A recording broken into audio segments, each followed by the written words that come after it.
Hello दोस्तों, मैं हूं विकल। हम सभी जानते हैं कि ताजमहल दुनिया के 7 अजूबों में से एक है। ताजमहल के बारे में बहुत से लोग कहते हैं कि शाहजहां ने इसका निर्माण करवाने के बाद सभी कारीगरों के हाथ कटवा दिए थे ताकि और दूसरा इस ताजमहल जैसी इमारत ना बना पाए, लेकिन ये महज एक अफवाह थी। शाहजहां ने ताजमहल बनाने वाले मजदूरों के हाथ नहीं कटवाए थे।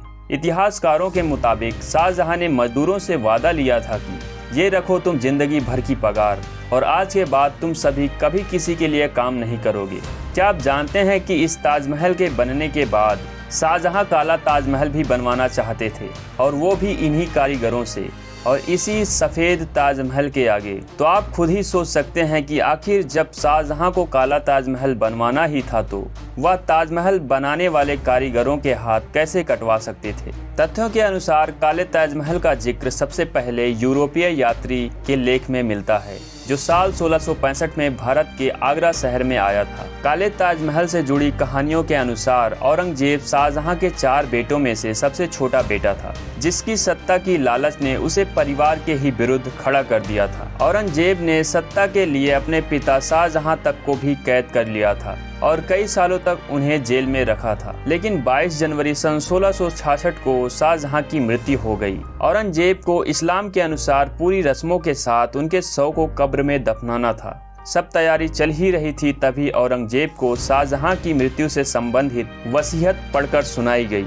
जिसमें काले ताजमहल का जिक्र करते हुए शाहजहां के शव को वहां पर दफनाने की बात कही गई थी। औरंगजेब को काला ताजमहल बनाने में कोई दिलचस्पी नहीं थी, क्योंकि मुगल सल्तनत पर हो रहे हमलों से शाही खजाना पूरी तरीके से खाली हो रहा था, और अगर औरंगजेब काला ताजमहल बनवाता तो उसे उतना ही भव्य बनवाना पड़ता जितना उसके पिता ने उसकी माँ के लिए सफेद ताजमहल बनवाया था, जिससे शाही खजाने से धन की बर्बादी होती। इसके अलावा औरंगजेब धार्मिक क्रियाओं में भी कोई दिलचस्पी नहीं रखता था, जिस वजह से इतना भव्य मकबरा बनाना उसके लिए तो एक फिजूल खर्ची था। जिस वजह से औरंगजेब ने इस्लाम के कुछ कायदे कानूनों का हवाला देते हुए शाहजहां का मकबरा ताजमहल के पास ही बनवा दिया, और काले ताजमहल का राज वसीयत के साथ ही दफन हो गया।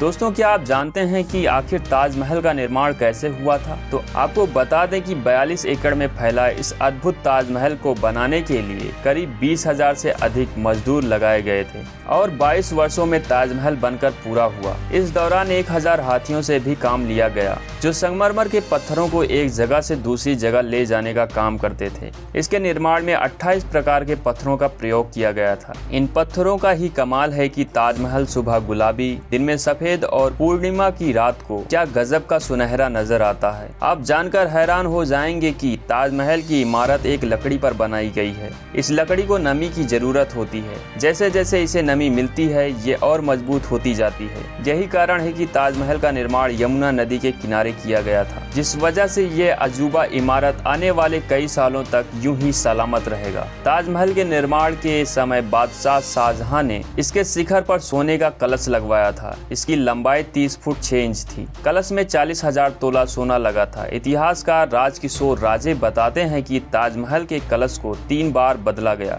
आगरा के किले को साल 1803 में हथियाने के बाद से ही अंग्रेजों की नजर ताजमहल पर थी। साल 1810 में अंग्रेजी सेना के अफसर जोसेफ टेलर ने ताजमहल के ऊपर लगा सोने का कलश उतरवा दिया और वैसा ही तांबे का कलश लगवा दिया। अगर वह सोने का कलश आज भी होता तो उसकी कीमत 137 करोड़ रुपए होती। ये वीडियो आपको कैसी लगी कमेंट सेक्शन में जरूर बताइएगा, और इसी तरह की इंटरेस्टिंग और इंफॉर्मेटिव वीडियो के लिए चैनल को लाइक, शेयर, सब्सक्राइब करना ना भूलिएगा।